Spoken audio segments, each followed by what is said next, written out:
Shalom saudara.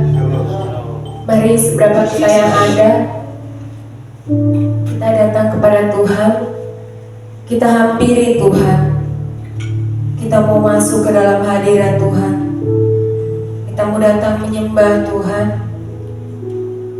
kita mau datang memuji Tuhan. Mari siapkan hati kita untuk kita benar-benar datang menghadap Tuhan, membawa rasa syukur kita di hadapan Tuhan. Berterima kasih untuk semua kebaikan yang Tuhan sudah kerjakan dalam kehidupan kita.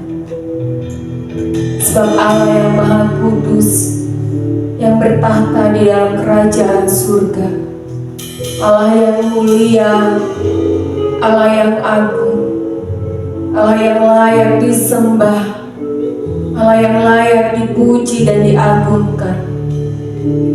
Mari kita datang kepadanya dengan kerendahan hati kita, mengucap syukur buat segala hal atas kebaikan Tuhan yang kita terima di sepanjang hidup kita. Terima kasih Tuhan Yesus, terima kasih Tuhan. Kami datang kepadamu pagi hari ini Tuhan. Kami bawa persembahan kami di hadapan-Mu. Kami bawa tubuh, jiwa, dan roh kami menghadap Engkau Tuhan Yesus. Kami mau datang menyembah-Mu Tuhan, menyembah-Mu Allah yang Maha Kudus, mengangkat tangan bagi kemuliaan Tuhan, bersorak-sorai untuk Engkau Tuhan Yesus. Haleluya, haleluya. Mari Roh Kudus kuasai setiap hati kami, kuasai ruangan ini Tuhan. Bukakan pintu surga-Mu lebar-lebar, biarlah suasana surga benar-benar terjadi ya Tuhan dalam ibadah kami. Ada pujian, ada penyembahan yang kami naikkan di hadapan Tuhan. Pujian dan penyembahan yang hidup, yang berkenan di hadapan Tuhan. Bertahtalah dalam setiap pujian dan penyembahan kami ya Bapa. Bertahtalah ya Tuhan Yesus. Bekerjalah ya Roh Kudus pagi hari ini di dalam nama Yesus. Kuasai kami Tuhan, kuasai kami di dalam nama Yesus. Haleluya. Hantarkan setiap jemaat-jemaat-Mu Tuhan untuk datang ke tempat ini, untuk bersama-sama dengan kami memuji Tuhan. Amin Yesus, haleluya. Di dalam nama Yesus. Mulia, mulia bagi anak domba. Mulia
Katakan Tuhan, hampiri tatap Tuhan, hampiri tatap Tuhan dan sujud menyembah Tuhan.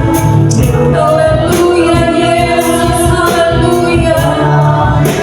Bagi anak domba yang maha kudus, hanya Kau yang mulia Tuhan. Mulia bagi anak domba yang mulia.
Allah yang hidup, Allah yang menguasai setiap kami ya Roh Kudus. Kami bebaskan jiwa kami untuk memuji Engkau. Kami lepaskan segala beban yang membelenggu kami Tuhan Yesus. Kami taruh di dalam tangan-Mu dan kami bebas untuk memuji Tuhan saat pagi hari ini. Biarlah kuasa-Mu Tuhan dinyatakan dalam setiap pujian dan penyembahan kami. Di dalam nama Tuhan Yesus kami mulai ibadah kami, dan biarlah Tuhan yang benar-benar bekerja dan menuntun ibadah kami. Di dalam nama Tuhan Yesus. Haleluya.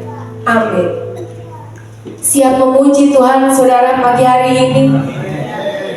Kita datang kepada Tuhan dengan sorak-sorai karena kasih setia Tuhan tidak pernah berubah. Segala puji syukur kita naikkan di hadapan Tuhan. Mari kita bangkit berdiri saudara.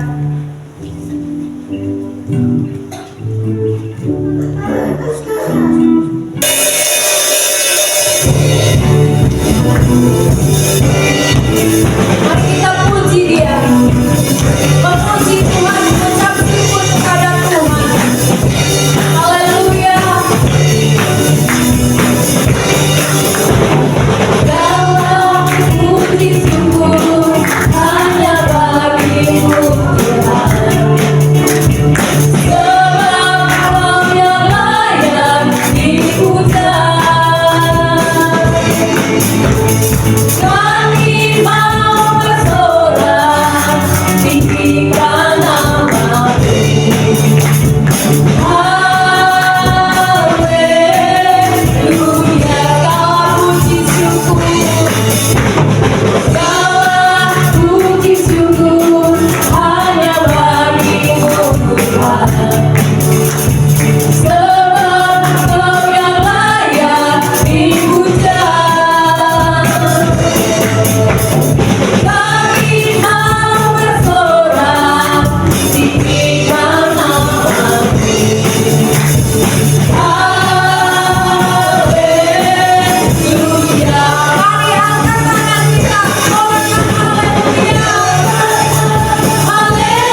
minggu ini saya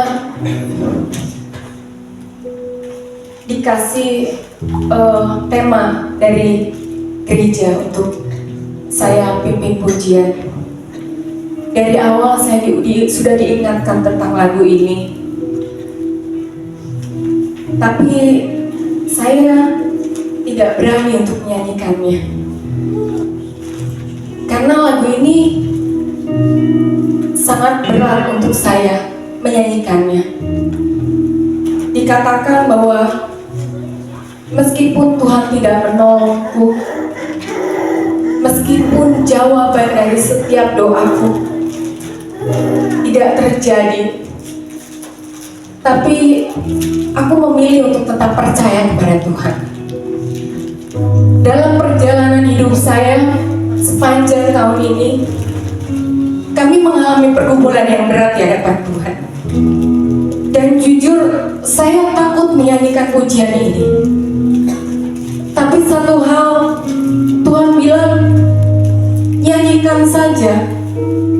Saya sempat berpikir bahwa tidak mungkin Tuhan tidak menjawab doa saya.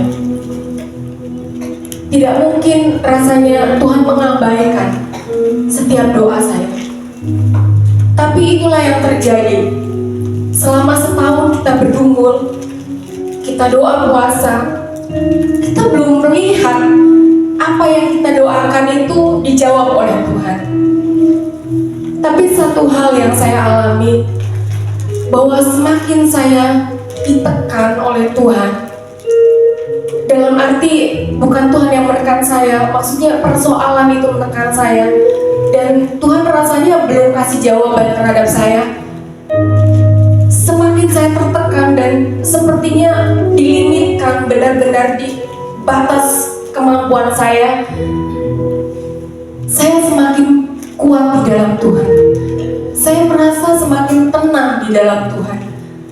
Saya merasa semakin dekat dengan Tuhan, dan saya semakin merasa saya penting hidup melekat dengan Tuhan. Sebab kalau saya tidak melekat, kalau saya tidak benar-benar pegang Tuhan, saya hancur dan saya mungkin tidak bisa berdiri di tempat ini. Tapi ketenangan itu Tuhan kasih kepada saya. Walaupun di dalam badai yang begitu menggoncang kehidupan saya dan suami saya, tapi ada rasa tenang yang Tuhan berikan.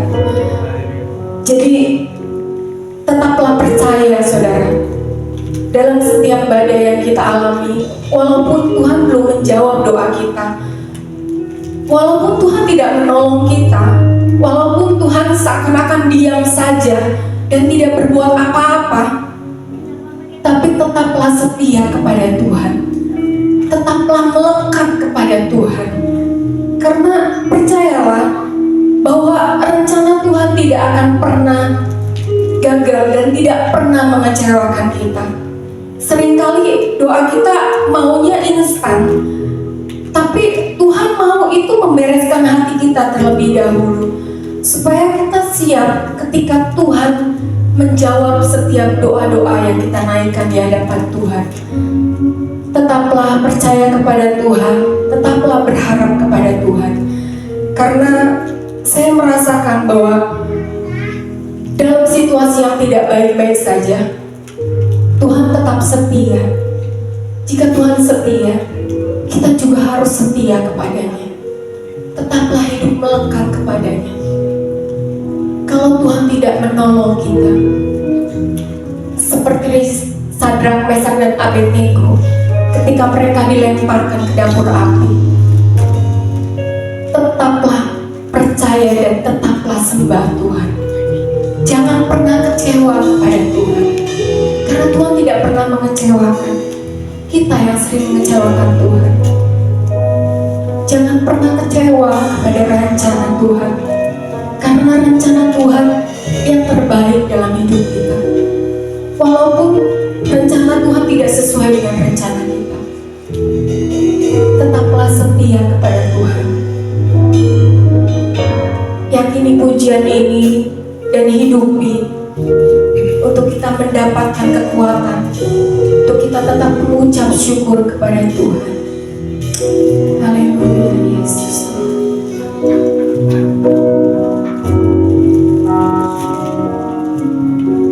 Meskipun Tuhan tak menolongku, meskipun duri dalam dagingku, ku tetap memilih untuk percaya dan mengucap syukur.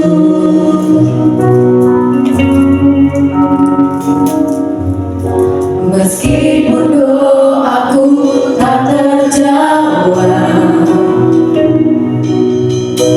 meskipun hatiku habis lenyap,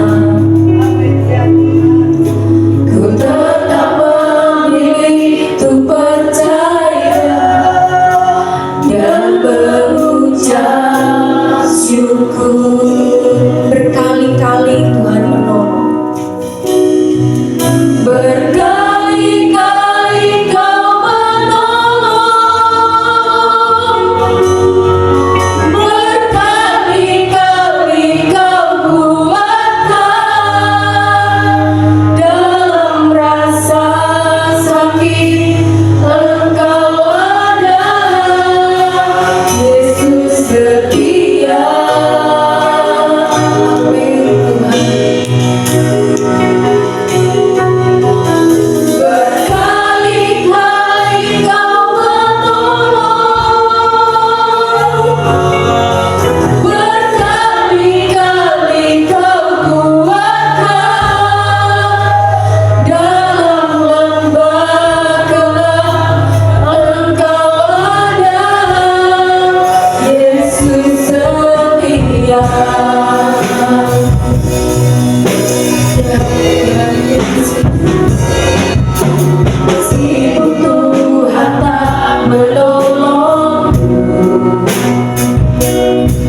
saudara, harus kita yakini bahwa Allah setia. Di dalam kesakitan kita Tuhan ada. Di dalam kekecewaan kita Tuhan ada. Di dalam keputusasaan kita sepertinya kita tidak bisa bangkit lagi, Tuhan ada di sana. Pegang tangan Tuhan dengan erat. Jangan terfokus dengan jawaban doa yang kita minta kepada Tuhan. Jangan terfokus dengan apa yang kita ingin raih, apa yang kita ingin minta kepada Tuhan. Jangan fokus kepada itu, karena kita akan kecewa ketika kita tidak mendengar jawaban Tuhan seperti yang kita mau. Tapi fokuslah ke atas kebaikan Tuhan. Fokuslah pada Tuhan, bahwa Tuhan tidak pernah merencanakan sesuatu yang jelek dalam hidup kita. Fokuslah kepada Tuhan, saudara. Fokuslah bahwa Tuhan ada bersama dengan kita. Ingat, saudara, jika kita taruh pengharapan kita kepada Tuhan, kita tidak akan pernah kecewa. Tidak ada satupun hal yang mampu bikin kita kecewa kepada Tuhan. Fokuslah kepada Tuhan. Katakan kepada Tuhan, Allah itu baik buat saya. Katakan dengan iman bahwa Allah baik. Allah baik. Dalam situasi yang tidak baik juga Allah tetap baik. Fokuslah kepada kebaikan Tuhan.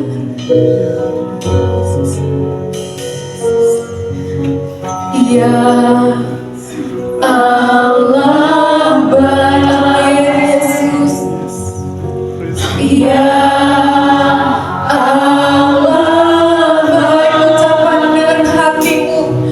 Ucapkan dengan hatimu, Allah baik. Dia baik. Baik, Allah yang baik. Ya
Kami tahu Tuhan, setiap doa kami tidak akan pernah sia-sia sebab Tuhan mendengar.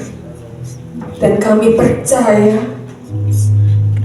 meskipun sepertinya Tuhan membiarkan kami, sepertinya Tuhan tidak menolong kami seperti apa yang kami mau dan inginkan, tapi kami percaya kepada Tuhan.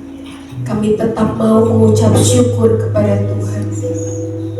Kami tahu Tuhan, Kau memperhitungkan setiap tetesan air mata kami di hadapan Tuhan. Dan Kau mengetahui setiap hati kami ya Bapa. Satu hal yang kami mau lakukan dan kami mau menyatakan di hadapan Tuhan, kami mau tetap melekat hidup kepada Tuhan. Hidup benar-benar bergantung kepada Tuhan.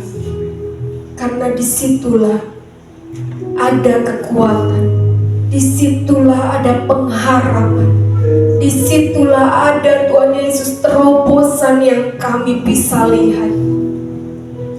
Jangan biarkan kami melihat secara mata jasmani kami, tapi celikan mata iman kami Tuhan, mata kerohanian kami, sehingga kami bisa melihat apa yang Tuhan lihat, sehingga kami tidak pernah kecewa kepada Tuhan, karena kami tahu apapun yang terjadi dalam hidup kami tetap mau berkata bahwa Allah baik bagi hidup kami.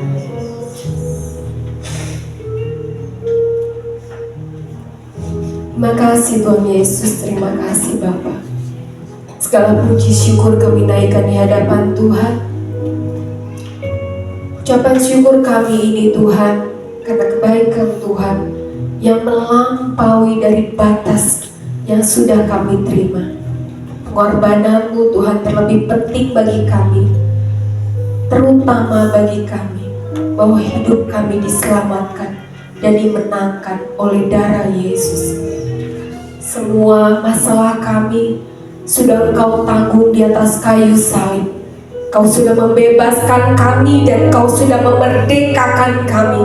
Tidak ada belenggu-belenggu yang mengikat kami, dan segala rantai yang mengikat hidup kami Tuhan putuskan di dalam nama Yesus. Kami akan berjalan bersama dengan kuasa ilahi yang Tuhan berikan kepada kami. Kami akan berjalan pada kemenangan yang Tuhan sediakan bagi kami. Yehova Nisi, panji kemenangan kami, yang akan berperang menghadapi setiap lawan-lawan kami, menjatuhkan semua musuh-musuh kami, dan kedagingan kami Tuhan akan kikis habis, sehingga muncul manusia rohani kami yang memuliakan Tuhan di dalam nama Yesus. Persiapkan hati kami Bapa untuk mendengar firman-Mu. Roh Kudus, bekerjalah dalam setiap pendengaran kami untuk kami mendengar firman. Biarlah hati kami dipersiapkan untuk siap ditaburi benih firman. Terima kasih Bapa, urapi hamba-Mu yang akan menyampaikan firman-Mu, di dalam nama Bapa dan Putra dan Roh Kudus, di dalam nama Tuhan Yesus. Haleluya. Amin. Shalom. Ya, berjumpa lagi dengan saya. Baik, saya percaya walaupun tadi saya berpikir begini, Tuhan hujan, bagaimana anak-anakmu akan datang? Tapi satu hal yang Tuhan ingatkan, bahwa hujan, badai apapun itu tidak bisa menghentikan kita. Amin. Buktinya kalau kita bisa hadir di tempat ini, kita bisa mengalahkan hujan. Amin. Kita bisa mengalahkan setiap tantangan, rintangan yang coba menghentikan kita untuk tidak datang beribadah. Puji Tuhan, karena itu kasih dulu kesenyum kiri dan kanan, kasih salam. Tuhan Yesus baik. Amin. Tuhan Yesus baik. Ya, baik. Kita sudah masuk pada bulan November. Katanya kalau udah bulan berarti itu hujan pun turun. Katanya sediakan payung, jas hujan ya setiap kali pergi supaya kita jangan kebasahan. Amin. Ya, jadi biasanya juga itu membuat kita bersuka cita karena Desember, ya kan gitu ya, udah tahu lah, nggak usah perlu saya jelaskan. Ya, jadi Bapak Ibu Saudara, bulan ini tanggal 3 November, 4 atau 3? 3 November, berarti saudara mengingat tanggal, ya kan? Mungkin karena baru gajian, ya kan?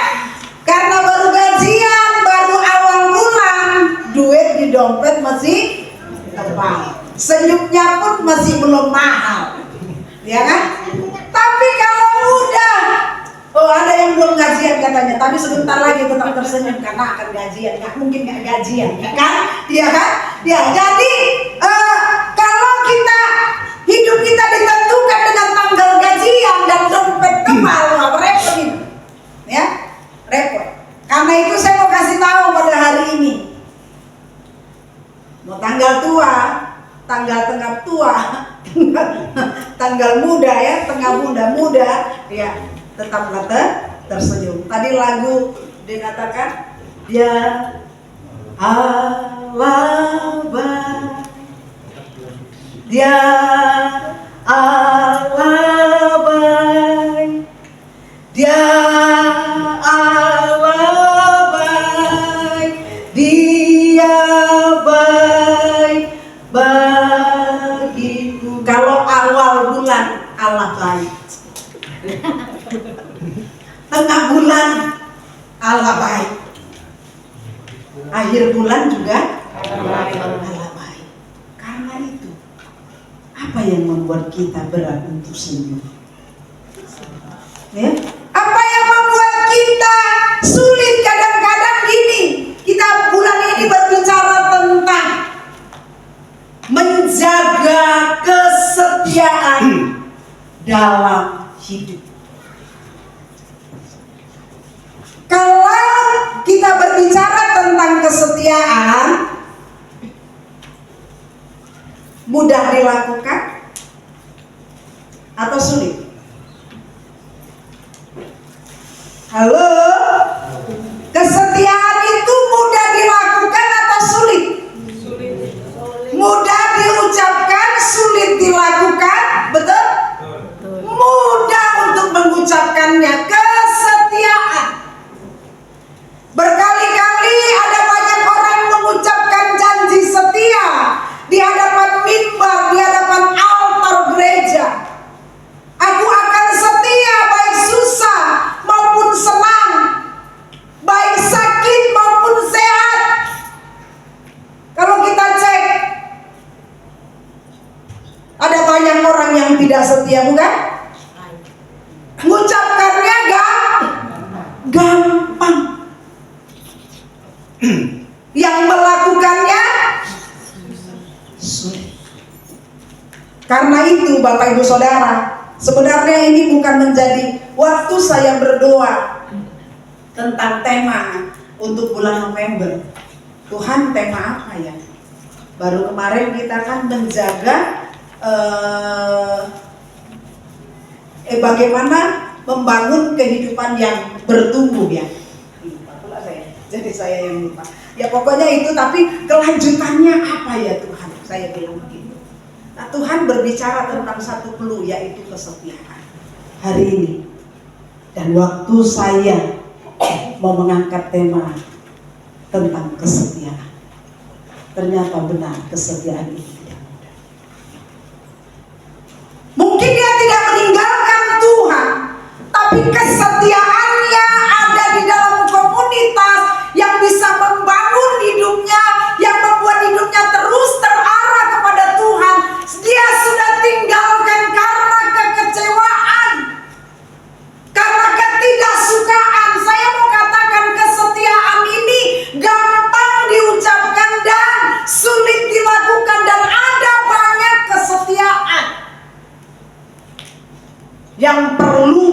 jaga dalam hidup.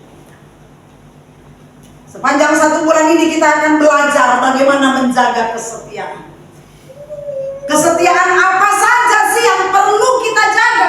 Dan mungkin 4 minggu tidak cukup untuk menjabarkan kesetiaan dalam kehidupan kita, karena ada banyak rentetan kesetiaan.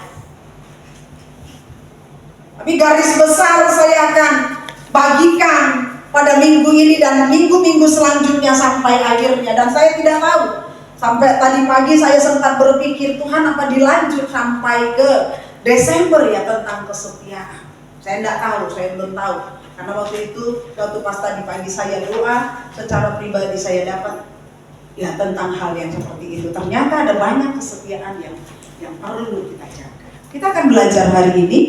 Tema kita 1 bulan ini adalah menjaga kesetiaan dalam hidup. Dan hari ini kita akan menjaga kesetiaan dalam iman dan kebenaran.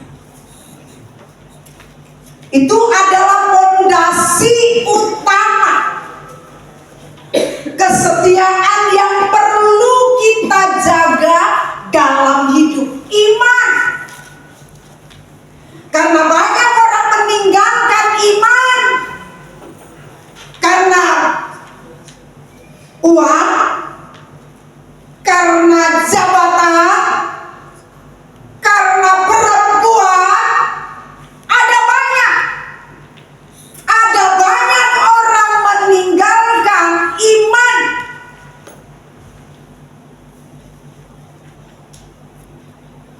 Dari semua yang apa tadi saya katakan, iman dan kebenaran. Iman dan kebenaran berjalan paralel. Tidak bisa dipisahkan. Kita berkata kita hidup di dalam iman, tapi kita di luar kebenaran. Minggu lalu kita sudah berbicara, dikatakan jikalau aku tinggal dalam kamu dan firman-Ku tinggal di dalam kamu, mintalah apa saja. Jadi iman, kepercayaan paralel dengan kebenaran, tinggal di dalam Dia. Dan firman itu adalah kebenaran. Jadi hidup menjaga kesetiaan dalam iman dan kebenaran adalah satu paket. Paket komplit dan tidak bisa ditawar-tawar. Kalau kau hidup dengan iman kepada Kristus, mau tidak mau kita harus hidup dalam kebenarannya Kristus. Apa kebenaran Kristus? Adalah firman Tuhan. Kita akan baca Amsal pasal yang ke-20, sudah ada di situ, saya tuliskan ayat 6. Di sini dikatakan banyak orang menyebut diri baik, tetapi orang yang setia siapakah dapat menemukannya? Banyak orang baik. Kalau kau menguntungkan dengan saya juga menguntungkan dengan kamu, kita bisa sama-sama baik. Tapi kalau kau tidak menguntungkan dengan saya, bisakah kita tetap setia berjalan dengannya? Bisakah kita tetap setia berteman dengannya? Dikatakan orang baik banyak, tapi orang yang setia siapa yang menemukannya? Mahalnya kesetiaan. Maka firman Tuhan ini dinyatakan. Kalau Amsal 19 ayat yang ke-22 dikatakan begini. Sifat yang diinginkan pada seseorang ialah kesetiaannya. Lebih baik orang miskin daripada seorang pembohong. Betapa pentingnya kesetiaan. Sebelum kita berbicara betapa pentingnya kesetiaan ini, kita akan belajar dulu tentang arti kata kesetiaan itu, supaya kita paham Kita bilang setia secara khususnya sih kita sudah tahu lah, setialah. Setialah sampai mati seperti Tuhan Yesus. Setialah sampai mati. Ya, saya bisa lupa. Baik, apa sih arti kesetiaan? Di dalam iman dan di dalam kebenaran. Di sini saya menulis, Bapak Ibu Saudara, kesetiaan itu dari bahasa Ibrani yang dikatakan emunah. Kalau orang Jawa bilang emunah gitu. Kalau ini beda ya, emunah yang akar katanya aman, artinya kokoh, dapat dipercaya. Setia itu dapat dipercaya. Setia itu kokoh. Setia itu teguh dan setia dikatakan. Kalau digambarkan di dalam Alkitab, kesetiaan itu yaitu menggambarkan tentang Allah itu sendiri. Karena dikatakan sekalipun kita tidak setia, Allah tetap setia. Kalau kita tidak setia, Allah tetap setia. Jadi apa maknanya kesetiaan dalam iman? Di sini saya merangkum bahwa kesetiaan itu artinya kita tetap berpegang teguh pada keyakinan kita, yaitu kepada Yesus Kristus. Meskipun kita sedang menghadapi situasi yang sulit, tetap berpegang kepada kepercayaan kita, kepada keyakinan kita. Meskipun dalam situasi yang sulit, dalam situasi yang berat, kita tetap berpegang kepada Kristus. Bapak Ibu Saudara pernah mendengar begini? Dikasih sembako, anaknya dibantu sekolah, ya, kehidupan finansialnya dibantu pada waktu itu, dengan tanda kutip pindah keyakinan. Ada dengar yang seperti itu? Pernah dengar? Jadi dalam situasi kondisi yang sulit, dalam situasi kondisi susah, dalam situasi kondisi belum punya pacar, ada pacar malah datang berbeda agama dengan kita. Amin, haleluya. Kita tinggalkan iman kita, kita tidak lagi setia dengan iman kepercayaan kita. Dalam situasi apapun, kita harus tetap setia dalam iman kokoh, apapun itu. Itu artinya kesetiaan dalam iman. Apa yang dimaksud dengan kesetiaan dalam kebenaran? Kita tahu tadi kebenaran itu adalah firman Allah. Jadi kita hidup berdasarkan prinsip-prinsip firman Tuhan. Prinsip-prinsip firman Tuhan. Kalau semuanya berjalan lancar, oke lah, kita berjalan dalam kebenaran. Tapi kalau keadaannya tersesat, terjepit, kondisinya membuat kita tidak lagi berpegang kepada kebenaran, ini menjadi tantangan bagi kesetiaan dalam kebenaran dalam kehidupan kita.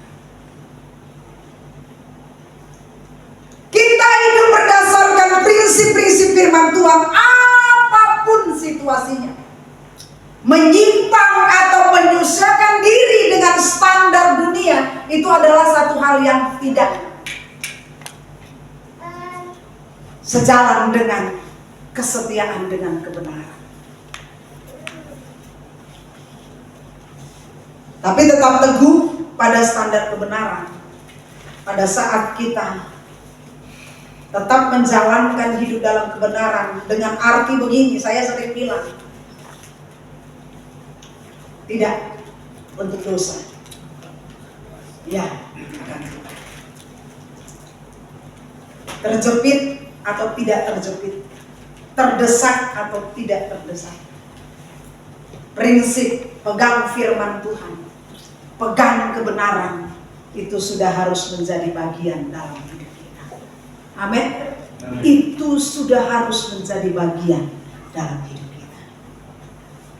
Inilah arti dari kesetiaan dalam iman dan kesetiaan dalam kebenaran. Setia dalam iman tetap berkata sekali Yesus tetap Yesus.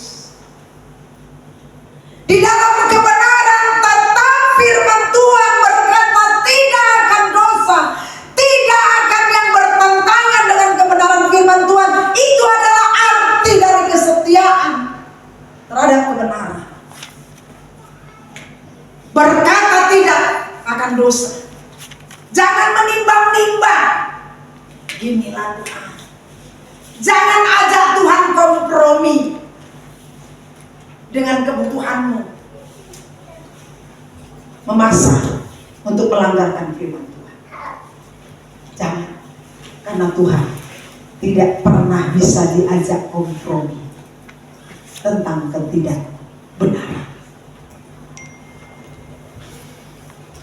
Selanjutnya, kalau kita sudah tahu arti tentang kesetiaan dalam iman dan kebenaran, kita belajar mengapa sih penting itu kesetiaan.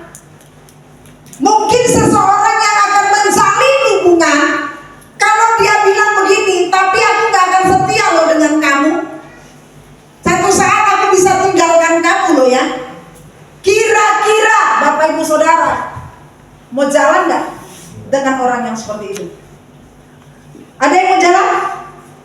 Ada yang mau jalan? Nggak ada yang mau jalan. Kira-kira ada orang yang mau jalan gak terhadap orang yang tidak setia? Pasti tidak. Nah karena itu kita belajar apa sih pentingnya menjaga kesetiaan di dalam iman dan kebenaran. Yang pertama, kesetiaan sebagai bukti hubungan kita dengan Tuhan. Artinya hubungan kita dengan Tuhan lebih dari sekedar kondisi yang baik. Artinya Bapak Ibu Saudara begini, kalau kondisinya baik-baik saja, boleh kita setia dalam iman dan kebenaran. Tapi kalau tidak baik, kita bisa tidak setia dalam kebenaran dan iman. Begitu? Tidak. Mengapa penting? Karena itu merupakan bukti hubungan kita dengan Tuhan, di mana dalam situasi kondisi baik atau tidak baik, iman dan kebenaran kita jalankan bersama-sama dalam kehidupan kita.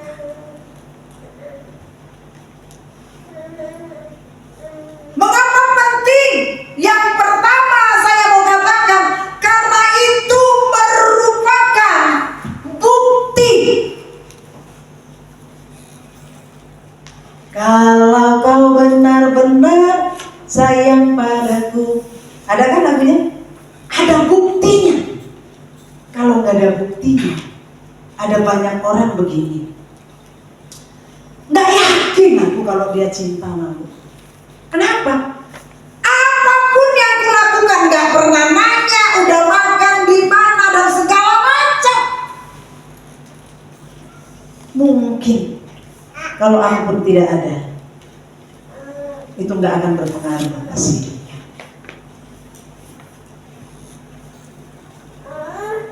Sesuatu yang kita ucapkan, kesetiaan menuntut bukti, betul?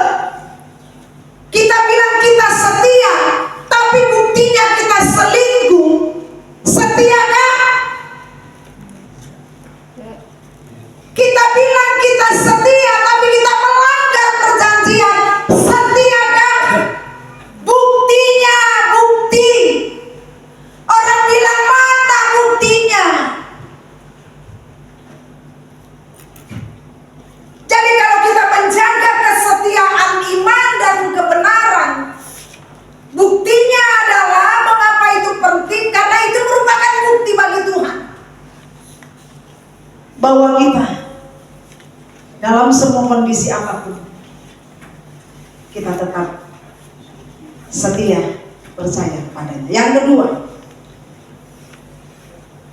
di sini saya tulis menghindarkan dari kesesatan. Di dalam Kolose pasal yang kedua, kelanjutan daripada ayat yang tadi kita sudah baca, ayat yang ke-8 di sini dikatakan, hati-hatilah supaya jangan ada yang menawan kamu dengan filsafatnya yang kosong dan palsu, menurut ajaran turun-temurun dan roh-roh dunia, tetapi tidak menuruti Kristus. Rasul Paulus dengan tegas menekankan kebenaran adalah firman Tuhan. Ini adalah firman Tuhan. Tapi di luar firman Tuhan dikatakan itu adalah filsafat kosong dan menurut ajaran yang turun-temurun. Berapa banyak daripada kita yang ada di tempat ini, kita lebih mendengarkan ajaran turun-temurun daripada kebenaran firman Tuhan.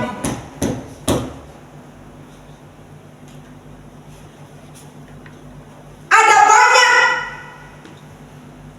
kita menurunkan standar kebenaran firman Tuhan yang menjadi otoritas kehidupan kita di atas filsafat kosong dan ajaran-ajaran turun-temurun daripada nenek moyang keluarga kita.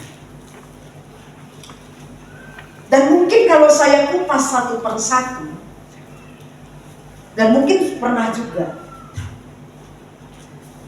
orang Chinese katanya, di rumahnya itu ada ajaran kalau mamanya pohon pepaya nggak boleh tumbuh di depan rumahnya. Nggak tahu bener nggak ya? Hah? Katanya pohon pepaya nggak boleh ditanam di depan rumah karena itu akan menghilangkan berkat.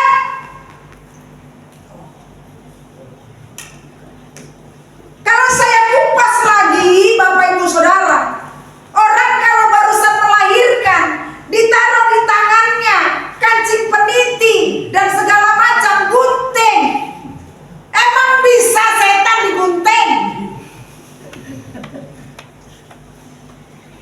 Loh, ini hal-hal yang selama ini ajaran turun-temurun, yang selama ini kita benar dengan firman Tuhan, tapi lebih daripada itu kita juga melakukan ajaran turun-temurun yang dikatakan filsafat kosong, yang tidak sesuai dengan kebenaran firman Tuhan.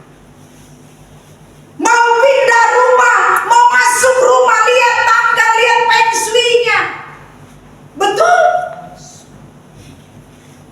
Itu adalah kenyataan dalam kehidupan kita, Bapak Ibu Saudara. Dunia ini, di sini saya katakan bahwa dunia menawarkan berbagai jalan pintas yang tampaknya mudah, tapi seringkali mengorbankan kebenaran. Hati-hati kalau kita mau setia dalam iman dan kebenaran, hidup kita harus sinkron dengan kebenaran firman Tuhan. Tidak bisa kita gabungkan. Nggak bisa itu kita gabungkan. Ada banyak lagi. Segala sesuatu yang kita tempatkan di atas firman Tuhan, itu adalah ajaran turun-temurun dan filsafat kosong Alkitab katakan. Makanya peganglah firman Tuhan. Tempatkan dia di tempat otoritas yang tertinggi dalam hidup kita. Selanjutnya, mengapa penting menjaga kesetiaan? Karena kesetiaan menghasilkan keteguhan hati dan kedewasaan rohani. Ya. Bulan lalu kita berbicara bertumbuh dalam kedewasaan. Apa artinya menghasilkan keteguhan hati dalam kedewasaan rohani? Artinya dikatakan di sini menjaga kesetiaan.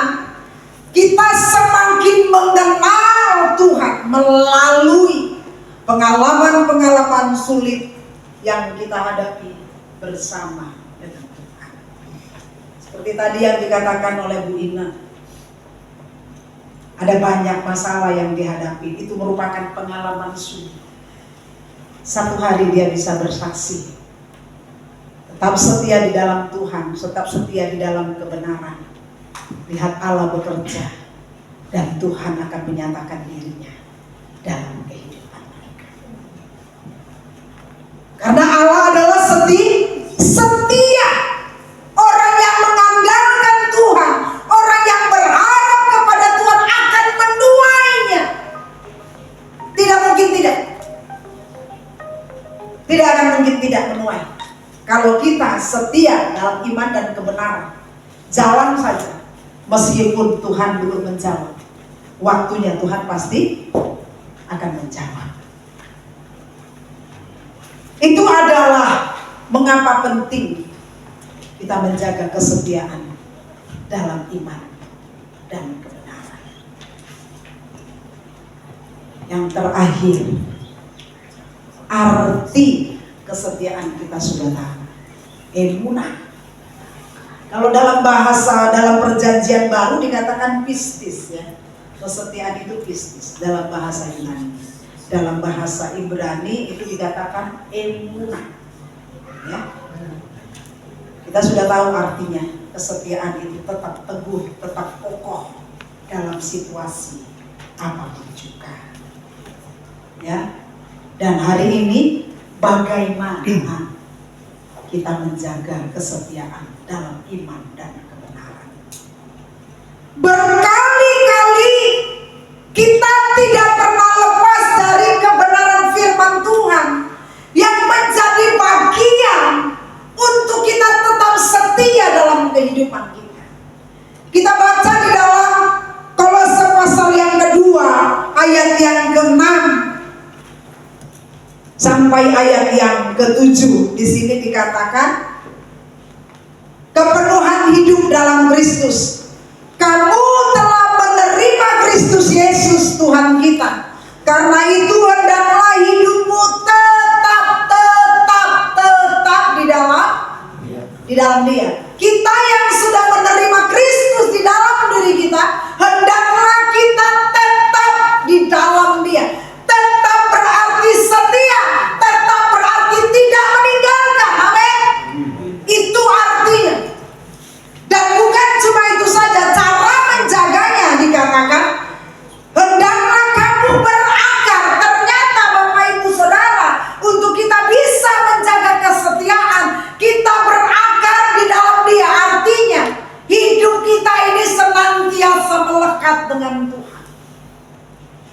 Seperti pohon yang besar, pohon beringin, itu akarnya sama nggak dengan pohon toge?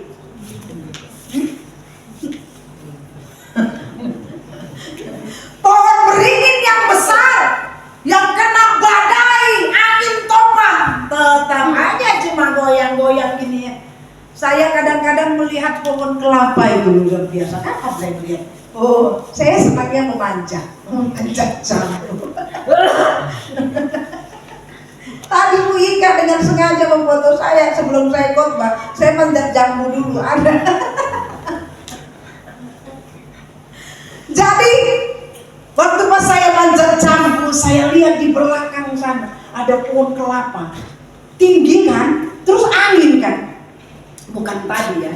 Nah udah kayak gitu, goyang-goyang. Jadi angin itu cuma menggoyang-goyangkan dia, menggoyang-goyangkannya, tapi tidak patah, tidak tercabut akarnya. Hari-hari ini saya lihat ada banyak angin kencang, betul? Tapi pohon yang kuat nggak pernah itu tercabut sampai ke akar-akarnya, karena paling cuma batangnya saja.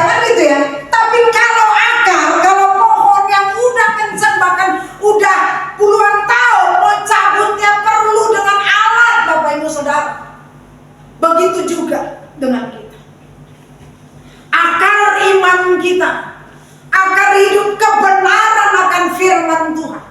Sampai melekat, sampai ke nadi kita, tidak bisa dicabut. Tidak ada yang bisa mencabut itu dari hidup kita. Terakar sampai ke nadi-nadi kita. Hidup dalam iman dan kebenaran. Apapun itu kesulitan dalam hidup kita, kita tetap berakar kepada Tuhan. Seperti pohon itu berakar dalam firman Tuhan. Jadi bukan hanya sekedar hafal ayat firman Tuhan, tapi menghidupi firman Tuhan itu dalam kehidupan kita seharian. Berakar, merambat sampai ke nadi-nadi kita. Makanya Amsal menulis, tuliskanlah itu dalam loh. Itu dalam loh Bapak Ibu Saudara. Dalam. Jadi kalau saya mau bilang seperti kemarin yang dibilang Pendeta Rosalin, jangan Kristen-Kristenan. Kalau enggak kita akan hancur. Jangan. Kesetiaan. Menjaga kesetiaan, kita harus berakar dalam firman. Menjaga kehidupan doa yang tekun. Saya tadi pagi dapat terinspirasi begini Bapak Ibu Saudara. Bagaimana kita akan menanamkan kesetiaan dalam doa terhadap anak-anak kita, bahkan generasi yang ada di bawah kita nanti, kalau kita sebagai orang tua pun tidak pernah setia di dalam berdoa. Kita adalah gambaran daripada orang tua kita. Contohnya begini, orang tua kita itu belang betul untuk ibadah. Selanjutnya anak-anak kita tanpa kita ajari sampai mereka besar, mereka akan mengikuti kita. Tidur malam gak usah ibadah, ada tamu gak usah ibadah. Itu sedang kita turunkan kesetiaan berbicara, berkesinambungan. Tadi saya benar-benar diingatkan sama Tuhan, karena saya selalu berrelasi dengan Tuhan. Kalau saya setiap kali saya mengucapkan sesuatu, saya bilang Tuhan kesetiaan. Dan satu kata yang Tuhan bilang, aku adalah setia. Patron kita adalah Allah. Ini satu pernyataan yang tadi saya dapat. Kalau kita tidak mengikuti patron kita, siapa yang kita ikuti?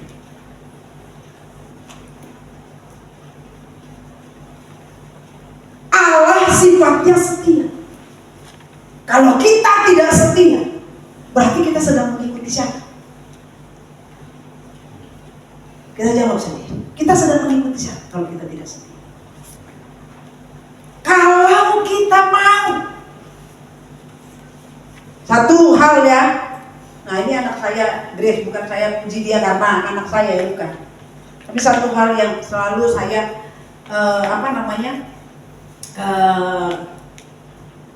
senang lah ya, saya bilang begini. Jadi setiap kali dia kan di Malang ya, Semarang ya. Jadi setiap kali kan setiap pagi kami membangun mesbah pagi, itu sudah pasti. Jadi kalau dia mau ada acara lebih pagi, kalau dia lagi ngobrol dengan kami, terutama dengan saya, yang dia bilang apa?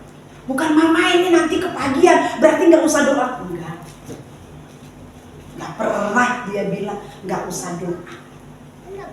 Mama, aku mau berangkatnya jam 6 ke kampus, jadi doanya jam 4 ya. Itu dia bilang kesetiaan yang diajarkan dari sejak dia ada dalam kandungan. Kami selalu berdoa, dan bapaknya selalu tumpang tangan ajarkan. Orang-orang bilang kasihan masih kecil tidur, nggak usah ajak doa, nggak ada itu dalam kamus kami. Bukan karena saya pendeta, tapi sejak hidup bersekutu dengan Tuhan itu menjadi satu hal yang menjadi prioritas dalam kehidupan kami. Kehidupan saya secara pribadi, dan itu kita hidup di dalam keluarga. Ada saksinya, bukan saya bohong. Suami saya ada Riko yang bersama dengan saya. Setiap kali dia ada acara, nggak pernah cerita yang lain. Yang diceritakan mama, doanya gimana? Pasti gitu. Besok pagi doanya gimana? Satu hal, jujur, sebagai orang tua, saya sangat senang. Saya pernah dengar kesaksian dari Pak Andreas Raharjo, itu salah satu penatua kita yang ada di Surabaya. Jikalau anakmu secara daging kita berat untuk melepas dia, tapi kalau kita sudah menanamkan kebenaran, pada saat dia ada di sana, dia bisa menyembah sendiri, dia bisa memuji Tuhan, dia bisa beribadah. Itu adalah salah satu sukacita yang besar bagi orang tua kita. Pertanyaannya, pada saat orang tua kita jauh dan kita tinggal di kota lain, apakah kita masih tetap hidup setia dalam iman kepada Tuhan, atau hidup kita kabur?